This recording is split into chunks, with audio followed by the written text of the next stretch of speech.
My guest today is Todd Komarnicki, a prolific writer, producer, and director of film and television, as well as an acclaimed novelist. Now, Todd's screenplays include Sully, directed by Clint Eastwood and starring Tom Hanks, which opened at #1 at the box office to rave reviews from critics and audiences alike. But the film went on to earn over $240 million worldwide and was a 2016 AFI Top 10 film. He also wrote The Professor and the Madman, starring Mel Gibson and Sean Penn, as well as Perfect Stranger, starring Bruce Willis and Halle Berry. And Todd Komarnicki and Guy Walks, get this, ladies and gentlemen, partnered with John Berg to produce the Christmas blockbuster Elf, starring Will Ferrell and directed by Jon Favreau, which has become a yearly Christmas movie favorite. But Todd is here today to talk about pastor turned spy Dietrich Bonhoeffer, and it's this untold story about a man as the world teeters on the brink of alienation. Bonhoeffer is swept into the epicenter of a deadly plot to assassinate Hitler. The film debuts during Thanksgiving this year, so ladies and gentlemen, let's welcome writer, director, and novelist Todd Komarnicki to the show. Welcome, Todd. Thank you, Ward. You just killed it. You pronounced about 15 difficult names and words, and you got one word wrong. And it was actually insightful. It was a Freudian slip. You had the word annihilation, and you said alienation. Alienation. And I want to highlight that because we're at this point, certainly in American history, where we're more alienated than we are about to be annihilated. And alienation is actually the beginning of what leads to annihilation, because when we start othering people, strangers, even our own friends, family members who see one issue in a different way, alienation becomes the norm. And in my prayer, my fervent prayer, and all my energy is going to go towards this, is that, and I was thinking this regardless of who won the election, that people need to start loving and stop judging. And I think the people that need to lead the way with that are those that have been commanded not to judge at all. And those are people of faith. So I love that you said alienation. Well, you know what? I'm going to leave that slip in because I loved your absolute definition and explanation of that. And I completely agree. I think, one of the two things that I wish, and I'm in agreement with you, that people would start doing. One, we need to love one another. And number two, we need to start listening and stop judging. Amen, brother. But I want, you have such an incredible resume of writing some of the greatest films that the whole world has enjoyed. Of course, now we're coming into the season to where a lot of us are going to end up watching Elf 2 or 3 times during the season. So we can thank you for being a part of that. Only 2 or 3. It's literally inescapable. My kids, they wander through and the TV's on and I'm flipping channels and, maybe I want to watch a scene from my old movie. And they're like, it's on again. It's on. My kids are the least pro Elf people that you'll ever meet. They're really proud of the fact that their dad did it, but they're not watching it like the rest of the world. It's crazy how committed people are to this film and how many times they watch it, and they go every Christmas for the sing-along in the live cinema. It's fantastic. Well, and I am going to personally thank you on behalf of the rest of the world for creating that film, that character, because every year we always sit around, we talk about a lot of different Christmas movies, and we think back, there was Rudolph, there was Frosty, of course, they're animated types, but then you have The Miracle on 34th Street, It's a Wonderful Life, which a lot of people don't realize that the officer in that movie is the actor Ward Bond, that's Ward my Bond. Name. And that's so cool. That's my favorite movie of all time, actually. Of all movies, It's a Wonderful Life is my favorite movie of all time. But here's the thing. You've done something that's extremely rare. To create a Christmas film that is played every single year that is now part of our lives, part of our memories. We now, yeah, and we know how television is now. They can put Elf on and play it 10 times in a row, but it doesn't matter because we're going to stop on that channel because there's scenes that we want to react and act in our own living room, or say the lines in normal conversation and get a laugh from others. So we thank you for bringing this incredible, never ending joy into our lives. Well, it's my humble blessing. I have to tell you, I have a theory, and I promised I wouldn't curse on the show, so I'll give you a nice word for it. But I have a theory, a life theory, that flowers only grow in manure. That the most difficult things that ever happen to us are really where the beautiful things in life come from. And that's true of this script by David Berenbaum, who grew up as one of the few Jewish kids in his neighborhood in Northeast Philadelphia. And every Christmas season, they would put up the menorah, and then the whole rest of the block was Christmas decorations. And it would be on the roof, and it'd be the lights, and then they'd see the toys and all the kids playing in the street. And he said to me one time, he said, I felt like my whole life at Christmas was like having my face pressed against a window, looking into a house I would never be able to enter. So he took that pain and he wrote Elf. He wrote this joyous, exuberant movie centered on Christmas. And I really believe that all those years of disappointment, that's what was growing inside of him. So instead of bitterness or disappointment, he was growing this bouquet that he has given to the world. And I was blessed to produce it with John Berg, and it was a total treat. Will Ferrell, Jon Favreau, only his second film. So God put together an extraordinary team to be able to make it stick around. But without David and without his, the agitation, making that pearl in the shell of his heart, then we wouldn't have Elf. And you know what? Now you got me thinking, because now when I see Elf, I'm going to watch it in a whole different way, because Will Ferrell's character is basically the author's inner child coming out. I think that's very well spotted. And I think and I'm going to let you tell me if this is correct, because one of my favorite stories I ever heard about this film was that James Caan was literally going crazy with the over-the-top acting by Will Ferrell until they went to screen the film. And after it was over, he pulled Will Ferrell off to the side and said, "You were brilliant." So yeah, he might not have been celebrating him during the making of the film. But this is the key. When you're making a film, you have to remember you're just doing little parts, little pieces, little scenes, angles, changing the lighting. It's the difference between a feast that you get at a great restaurant and what's happening in the kitchen. So the recipe is being laid out, and you might look at oregano, or you might see a plate of onions and think, well, how is this going to be part of my pleasure later? So sometimes that can happen. And sometimes an actor can think, wow, I was expecting some grapefruit juice and I got a Bloody Mary. And so they're thrown off. But the beauty of filmmaking is that, as Ron Howard said, editing is the final rewrite.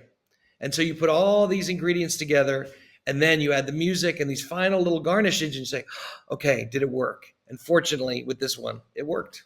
Well, for you, I look back and I see this incredible resume, and some of the biggest stars in the world have starred in films that you wrote. I mean, how does that make you feel? Listen, the main thing is you do the work that's in front of you. You don't think about results. You just try to be good at what you do, because screenwriting is a craft, and it's very technical, and it marries all the emotions and the dialogue and the comedy and the pathos, but it also has to live inside a very particular design. So you can't just bust out a window or take out a beam. It's got to hold itself. So that craft part keeps you very grounded. And fortunately, my buddy said to me a long time ago, he said, Komarnicki, you write dialogue that movie stars want to say. And so I wasn't trying to do that. I was just trying to write great dialogue. But fortunately, my material has drawn my heroes, and you can't beat Tom Hanks. He is so extraordinary. There's no way to explain his greatness, and I watched it happen right in front of me again and again and again, and it's truly mystical what he has, his capacity. Yeah, and I had the opportunity and a pleasure to interview Patch Adara, who starred in Sully. Yeah, he was And great. Patch. yeah, Patch is an awesome guy. And I asked him about what's it like being on that film set. And he goes, when you're being directed by Clint Eastwood, it's a different experience. And he laughed and he said, I did something that most people have learned not to do. And that is to ask Clint for a second take. So daring. Very, very much so. And he's not the only one that's ever told me that has been directed by Clint Eastwood. But here you have a brand new film, Bonhoeffer. And I had the absolute honor and a pleasure to watch this film. What intrigued you about the story of Dietrich Bonhoeffer? Oh my goodness, everything intrigued me. I found him an incredibly modern man. I found him, often we look in the pages of history and it feels a little dusty or a little from another era. And so we can watch it through a lens or through, behind glass, like a museum piece. But he jumped out of the pages of his story. And when I'm writing, I always think, is this going to be told from God's eye, which is everything is open, it's more like a novel, or is it going to be told as a POV movie through one character's eyes? There are extraordinarily different rules to writing those scripts. And when I met Dietrich, I only wanted one thing, which was to see the world through his eyes. But you know what? I think you captured the other side as well in this because I learned a lot. I mean, as the film says, he wrote enough to fill 34 volumes. So how long did it take you to write the first draft? Oh, well, that's impossible to say because there's so much research. I had to read his works and get to know him and also understand the history because in America, we don't teach what happened in World War II before we got involved. So 1933, Germany, as Hitler comes in, having only 1/3 of the vote and not really being anything more than the chancellor, not in a position of power at all, very savvily says, where is the power? And the power was with the Lutheran and the Catholic Church. So the first thing Hitler did was he went after the church.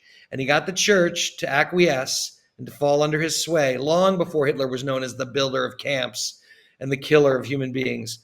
He was a very sharp ad man for the rebirth of Germany. And the church signed up in the beginning. And the only guy, pretty much the only guy, who saw what was happening and called it out was Dietrich Bonhoeffer. You know, one of the things I loved about this film, and I always love watching films based on true stories, but this film was very interesting. And so I'm going to ask you because you really give us the insight here now because I know what it was like to go to school and to be taught World War I and World War II, but only when the United States got involved, not what led up to our involvement.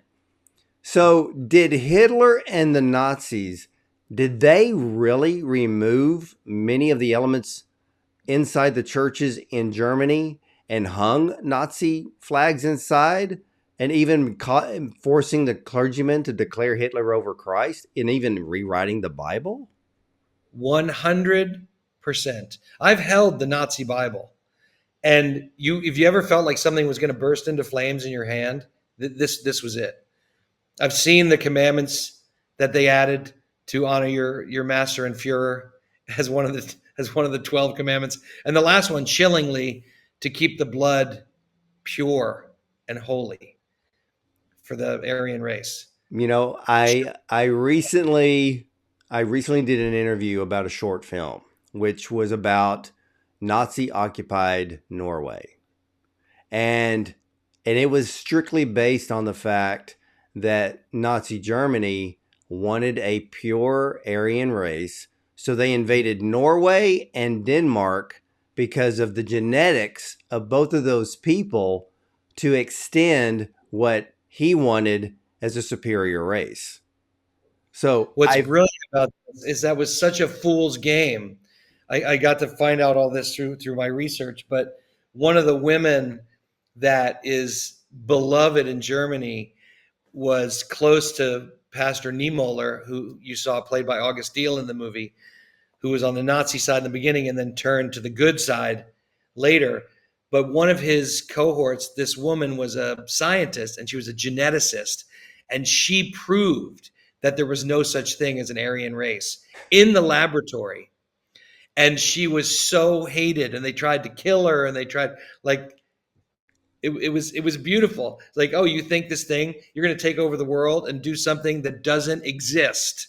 That's beautiful. that she almost comes across as a modern day Joan of Arc. That could be another film. I totally agree. And in a beautiful metaphor, they hold within these church compounds the place for the pastors who have pastored to be laid to rest at the end of their life. And Niemöller was the pastor of this very famous Berlin church, Dahlem, which you see in the movie when he confronts the Nazis. And when it came time for him near the end of his life, they said, is this where you'd like to be buried? And he said, well, why are you asking me? I'm not dead yet. And they said, well, this woman, I wish I could remember her name, I'm sorry, but this woman has passed away and we would like to honor her. And is there any way that she could lay in your space that we've held for you? And he said it would be the deepest honor to let her take my spot. So the unity of the resistance fighters, it's just not talked about in movies. And there was a resistance. It was small, but passionate and filled with a ton of people of faith. Yeah, I mean, think back. I mean, when's the last film? Schindler's List. Mm. And when I looked at this film, Bonhoeffer, I kept looking at this film and I'm like, what is this reminding me of?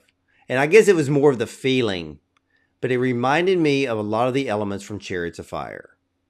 And, Mm. we have the time period, the acting, the seriousness of the conviction of faith, because Bonhoeffer, he did not only have conviction, he had passion, and he had passion for truth and what was absolutely right, no variation whatsoever.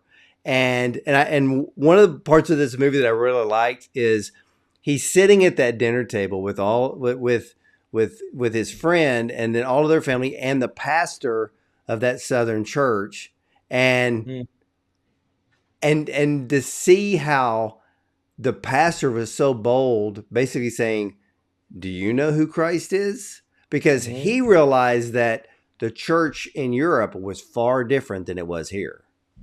Yeah, it was an academic thing. Actually, he published his dissertation when he was a teenager. He was ticketed for stardom in the academic world as a theologian.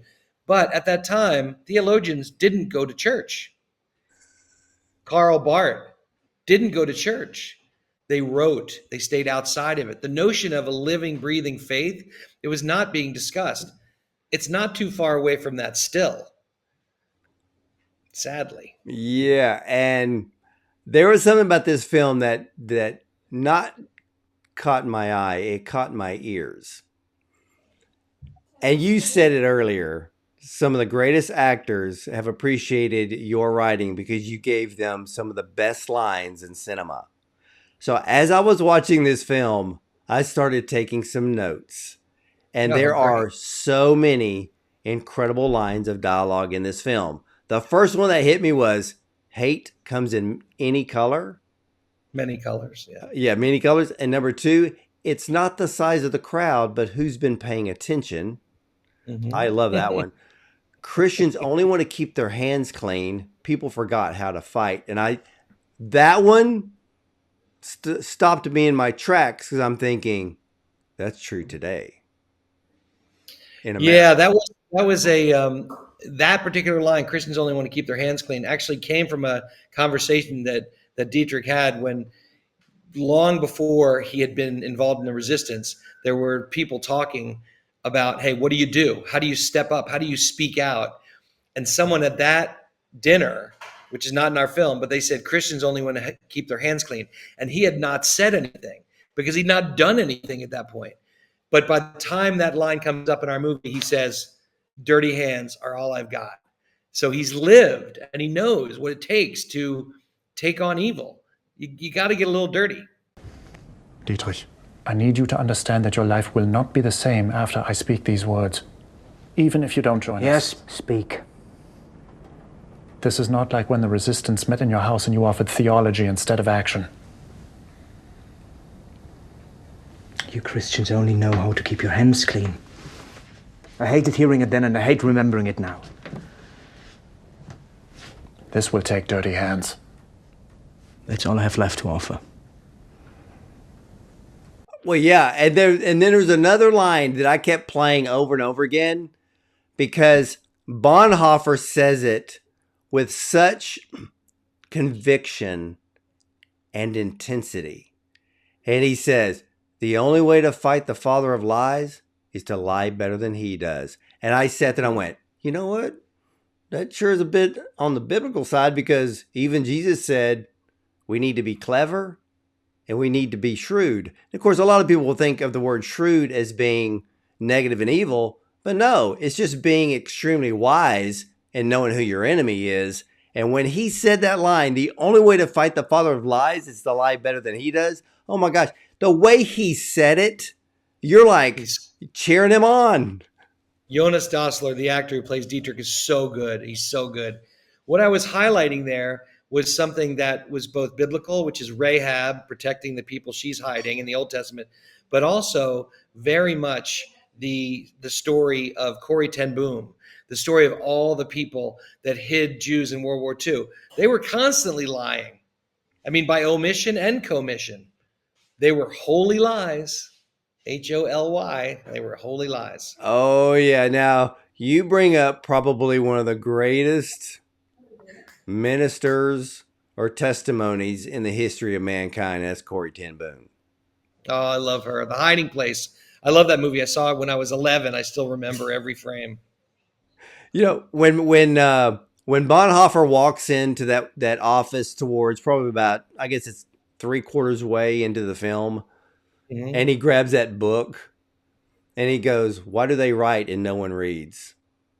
Yeah, he was talking about, he was seeing several of his books on his friend's bookshelf, and he says, why write what no one reads? And I that really came from my own journey because I've published 3 novels and, outside my parents and a couple of uncles and my wife, they haven't been widely read. And you write a lot in the movie business that never gets filmed. So I've had that feeling on occasion. I've even said, okay, Lord, why is the script graveyard so big? But what I learned over time is that there's never been a wasted sentence because every sentence, it makes me better at what I do. And keeping that continual momentum and always pushing forward and striving, which is true now at 59. If I were a professional athlete, I would have been 35 years retired. But instead, I'm on my 38th year of writing, and I'm just entering my prime. So it's a much better feeling. Well, you've gained a lot of experience when it comes to writing, but it was that one line, because I tell people, start reading. Reading is the best thing you can ever do because it ignites creativity. It puts pictures in our mind. It makes us feel things on every page. And of course, a lot of things that are written could end up being future films down the road. And of course, like my daughter always tells me, she goes, read the book first, then watch the film. Don't do it the other way around. So she's a stickler when it comes to book reading. She's like, read first, watch later. She would probably love the book, The Professor and the Madman, that I got to adapt. That's an extraordinary book. Really, really beautifully written and told. Well, I want to tell her about that one for sure. And there was another line. The last line I wrote down in my notes for this film which I You're thought my new was favorite person, by the way. what This is what I think only my parents have ever told me lines they liked. So this is you're it. You're in the Hall of Fame, Ward. man. Hey, coming from you, I mean, that's the highlight of my year. And regardless how many Oscar people I've talked to, but one of the most profound lines in this film, and I literally wrote it down and I have it in front of me because I want to be reminded. And that one line is, "Where is your finish line?" How profound is that? Thanks, brother. I'm very humbled. I'm so thrilled that you that the movie landed for you like that. That's great. Oh, brother. I mean, where's your finish line? I mean, just to think about just those few words should get everybody thinking. We're supposed to strive, as the Bible says, for the crown, and we all fall short of that crown, but we still know where the finish line is at. But some people don't realize how important it is to get there or to at least strive for it. But this film, I just love this film. I mean, and there were scenes, and I want to know where you got the inspiration with some of these, because they line up with a lot of the Bible stories. So when I saw the prison scene when the artillery was hitting the area, and then dust and things coming down from the ceiling, and the gates bust open, it reminded me instantly of the modern day version of Paul and Silas being in prison, and then the Lord shook it with an earthquake and opened up the gates. You win the bonus prize. No one has caught that. That is exactly what it was. Are you kidding me? No one caught that? It was obvious to me the moment it happened. I replayed the scene just so I could experience it again. No, it's just you. I think this movie is speaking to you, Ward. This is so great. Well, I mean, and I love the way that the whole film was written, because there's the flashbacks and telling of the story, but it's done so seamlessly that every audience member who sees this film will be able to follow along and not get lost. I've seen films where they do flashback and people are so confused as to what's going on, but this one is not, because the way that it's pacing from beginning to end, it's just so beautiful. And like I said, the whole vibe of this film makes me remember Chariots of Fire, which is probably one of the greatest films ever made in the modern era. But I have to ask, because you directed this film, John Matheson was your cinematographer. How did you come to connect with him? Because the cinematography of this film was absolutely beautiful, but it captured the time period absolutely perfectly, because I know that he worked on Gladiator. Yeah, he was nominated for Gladiator. Now he's got Gladiator 2 coming out the same weekend as our movie. So I'm teasing him that it's just Matheson v. Matheson. That's the whole movie business now. It's come down to him against himself. Listen, like everything in my life, it arrives by grace. It arrives as a gift. We were maybe 9 weeks from shooting, and I'd not hired a DP. And every other head of department was hired except for one. And the production was just saying, chop, you have to choose someone. I had found someone that I really liked. And we were shooting in Belgium, and it was a Belgian cinematographer. And he'd won Cannes twice. Like, there was no reason to not hire this guy, none. But for some reason, I couldn't get the door open. I couldn't say the words, which is very unlike me. So a Thursday night or a Friday night even, email comes into production. I'm not even CC'd on it. And it's from John Matheson's agent. And it says, "Dear production, we heard about your film. Mr. Matheson's motion picture has fallen apart for the autumn. He hasn't read the script, but he's very interested in this time period. Is there any way that you would consider him for the job?" So I get forwarded this email. I see all the names that are on the list, like 15 names, and I know discussions are starting, whatever it might be. And I immediately write an email over the top. I respond to the agent. I CC everybody as if I'd been written to. And I said, hi, this is the director. And I'm just writing to say I'm sorry that we can't consider Mr. Matheson for the job because I'm offering Mr. Matheson the job. Can he be in Brussels in 2 days? 2 days later, he was in Brussels. Now, okay, why did you film in Belgium and in Ireland? Well, we were going to shoot in Czech Republic. It's very expensive to shoot in Germany, and it takes years to get approval.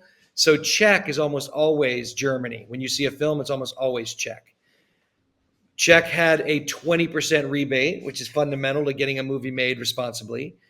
But when our movie was ready to go, they had just re-upped their government spending. And because of the Ukrainian war, they had not put that 20% film cut in there for the first time in 15 years. So all these films left, like 7 Marvel films left. And we had to leave, but we had a go movie, and we quickly had to figure out, well, what looks like Germany, who has a great tax break, and who's got film crews that are ready to go. And by the grace of God, again, that was Belgium in concert with Ireland. So we shot 32 days in Belgium and 11 in Ireland. Yeah, I saw Limerick at the end of the credits because I've been to Limerick, Ireland. So I'm looking at the film going, yeah, I get it. And but it's just an incredible film and storyline. And here's the thing, even though I did not know the history of Bonhoeffer when I watched the film, and I'm not going to give this away for those because I want everybody to see this film. With towards the ending of the film and that climactic scene, I'm sitting there the whole time going, save him, save him, save him, because the way that it is shot. And then as the scene plays out, and then there's the elements of the history that come up before the credits, I'm like, seriously? 2 weeks? Because I'm just like, but you know what? He had such a strong conviction, and the look on his face in that scene, he knew and he accepted what was coming, but he knew glory was on the other side. And don't you feel from that actor's performance that he saw God? I mean, that performance is so raw and real. Jonas Dassler, my hat continues to be off to him. I keep seeing the movie in screenings, and boy, he just knocked it out of the park. And he was just 27 years old. I think it was his 3rd film. Well, how did you come to cast him? He has been acting in Germany since he's 15. He's a stage guy, and he had an impeccable reputation. I asked one friend who was a German filmmaker that I figured she would have some recommendations because I wanted to do an all-German cast. And I asked her to send me a list of the best actors in Germany, 25 to 35. And she sent me one name, and it was Jonas Dassler. And I said, Emily, that's fantastic, but I need a list. And she wrote back, he is the list. Wow. His performance. They didn't know each other. They didn't even, it wasn't like a friend of hers or something. She just knew, she'd seen him work enough that he was the guy, and clearly he was the guy. Stage actors, to me, are the best coming into film. I agree. You know, Alan Rickman, there's so many that came from stage and theater, and they are just on a different level. I mean, I've interviewed at least 5 actors that I know of who were personally coached and trained by people like Stella Adler, Uta Hagen, Lee Strasberg. And when you talk to them, you can tell the difference between them and any other actor. And commitment, I'm sorry to interrupt, but their commitment is extraordinary. So August Diehl, my second lead, who plays Niemöller, big time theater guy. Moritz Bleibtreu, who plays Karl Bonhoeffer, who's the #1 box office star in Germany, big time theater guy. And so when we were shooting and doing the schedules, they were like, well, I have to wrap by the 16th because I'm in rehearsal for a play. And I would think, oh, this is going to be at the big theater in Berlin. Like, no, it's a couple of buddies. It's a 50-seat theater, but it's a play.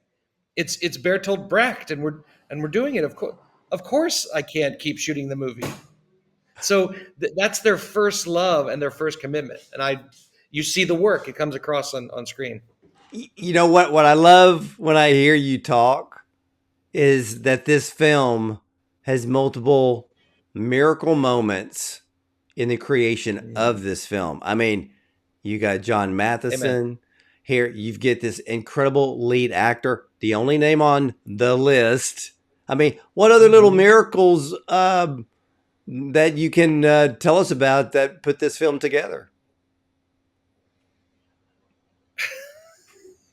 I don't think your show is long enough. I mean, the whole thing was bathed in grace.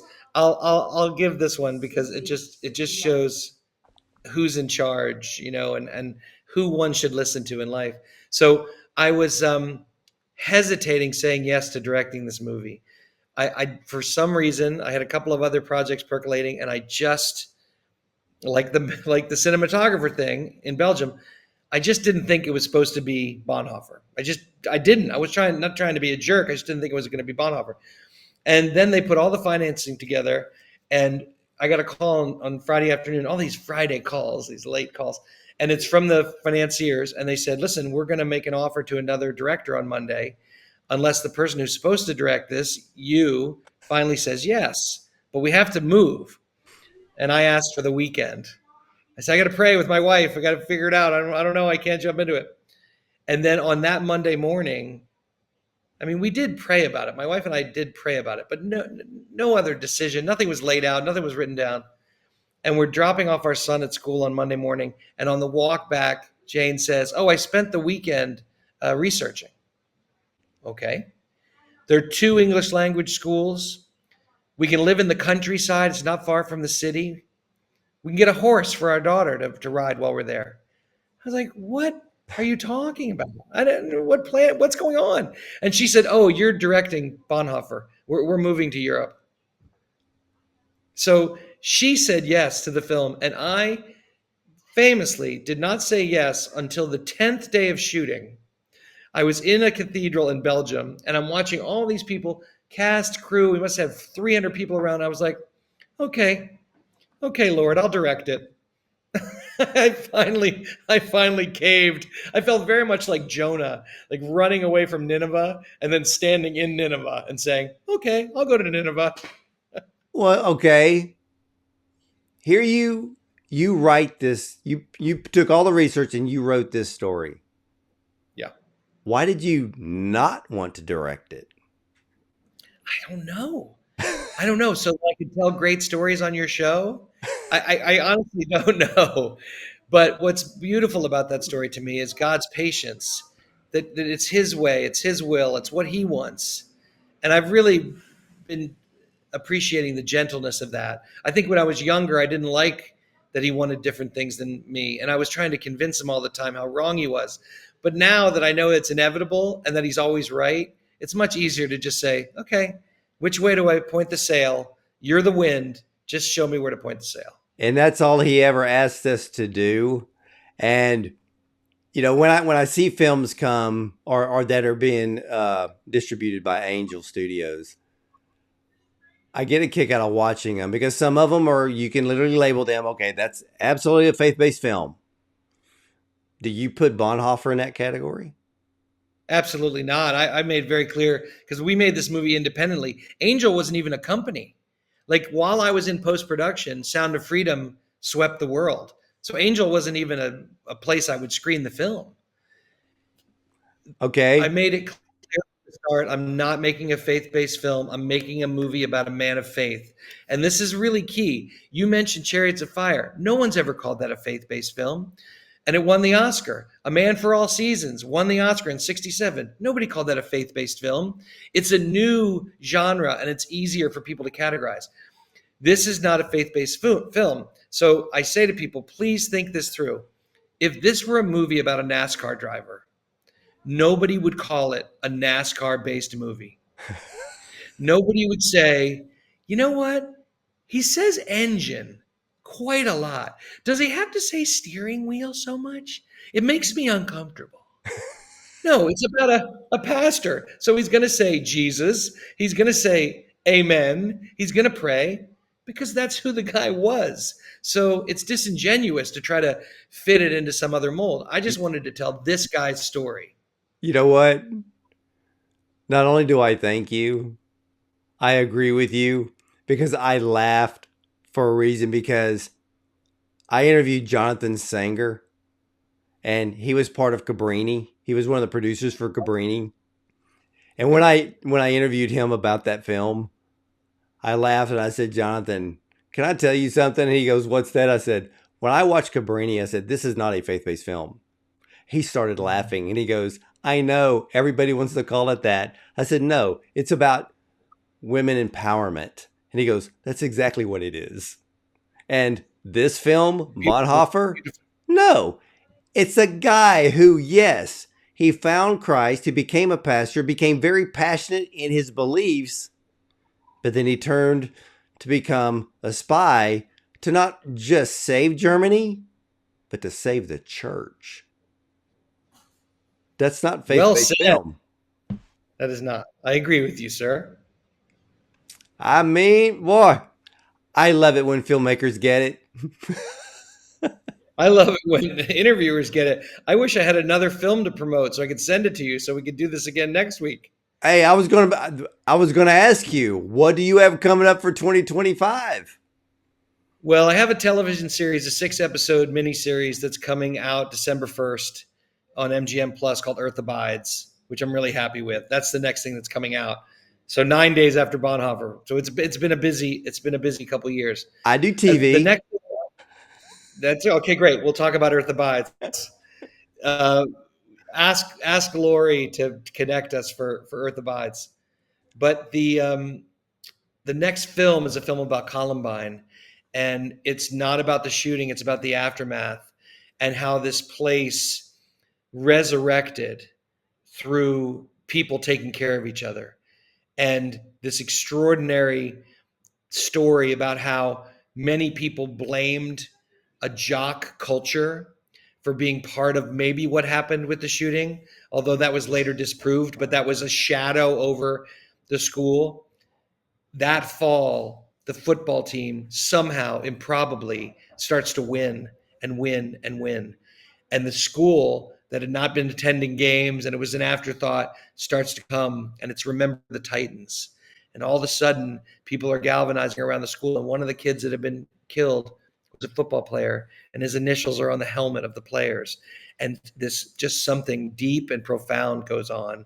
And I'm not going to give it away, but it's another true story that God has brought to me, and it rocks my soul. I cry every day. I write on it every day, because the sacred trust of telling the story of these families that lost their children, and I have my 2 children here living with me. It's agonizing, but getting to tell their story, which is one of extraordinary and lasting grace and bravery, makes my tears.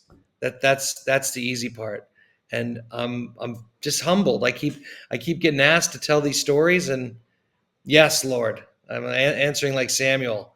Yes, as I put in Bonhoeffer, here I am, send me. And I have quoted those words over and over again. And there's 3 things I always tell the Lord every morning. I'm ready, and I'm willing, and I'm available.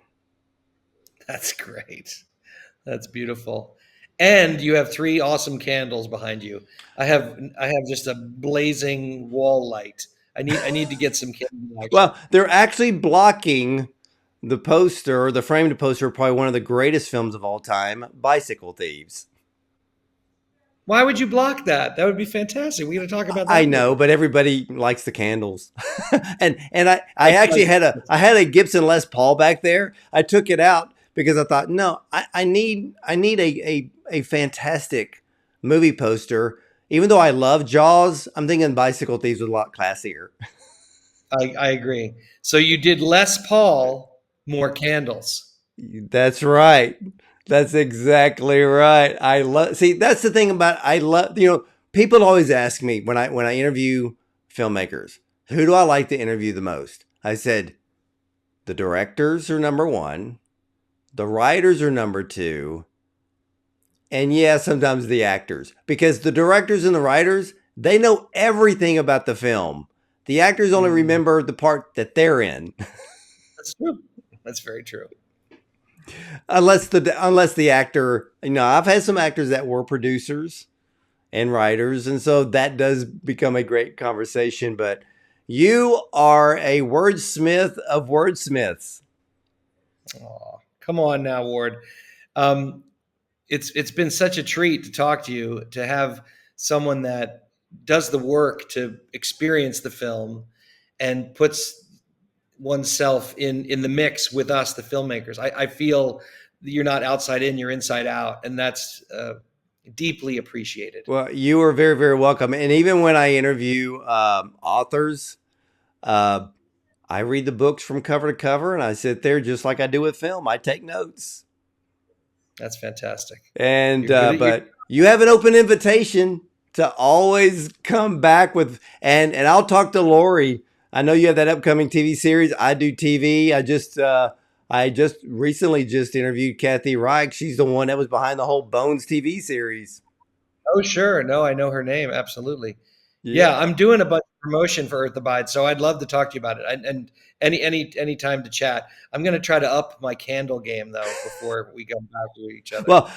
Well, I'll email Lori and I'll email Callie, and then you can do the same, and then we'll hook up again for that 6-episode TV series, and we'll talk about it because I can't wait to watch it, and I think it's going to be more fun just to talk to you again. Well, we're friends now. I know that is for a fact. And hey, ladies and gentlemen, you've got to see this movie, Bonhoeffer. It comes out Thanksgiving holiday, and it's with his faith and a fate at stake. Bonhoeffer must choose between upholding his moral convictions or risking it all to save millions of Jews from genocide.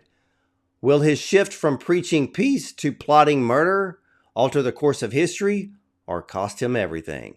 Well, again, Bonhoeffer comes to theaters near you on November 22nd, and this is a must-see film. You must see it, and I'm telling you to, okay? Because what are you going to do on Thanksgiving? You got the whole family around with you. Go to the theater and see Bonhoeffer. We need more films like this one that showcases men and women who will stand up and face adversity, no matter the cost. And we can all learn something from Dietrich Bonhoeffer, and maybe one of those questions we should all ask ourselves: where is your finish line?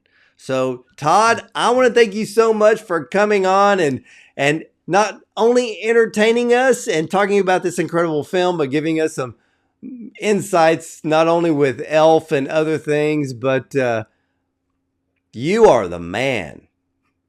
Oh, stop it. You are the double man, and I will see you soon. Hey, that is a promise right then and there. And again, ladies and gentlemen, Bonhoeffer debuts its theatrical release November 22nd.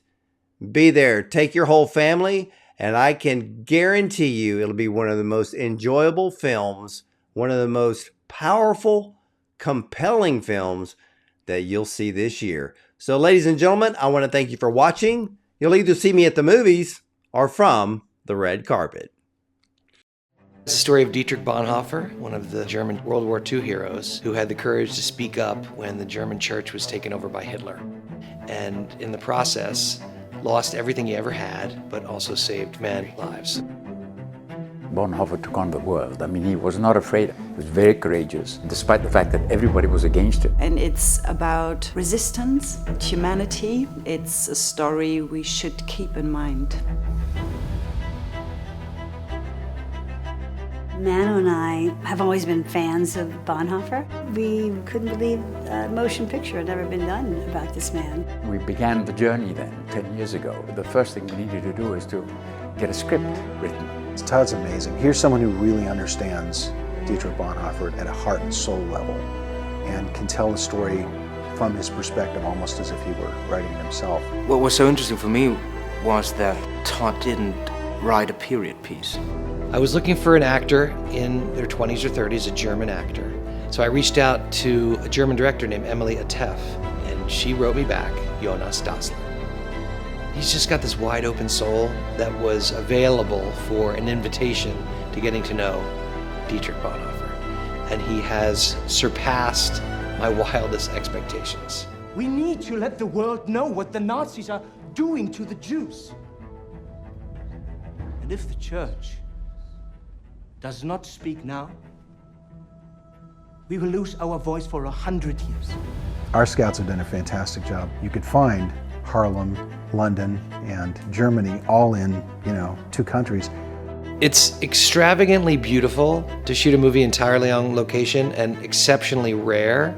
And my hat's off to the team that does this every day and night. But then when you think about beauty, both Belgium and Ireland are gorgeous countries, and you have the beauty of the architecture, and you're immediately in a faraway time.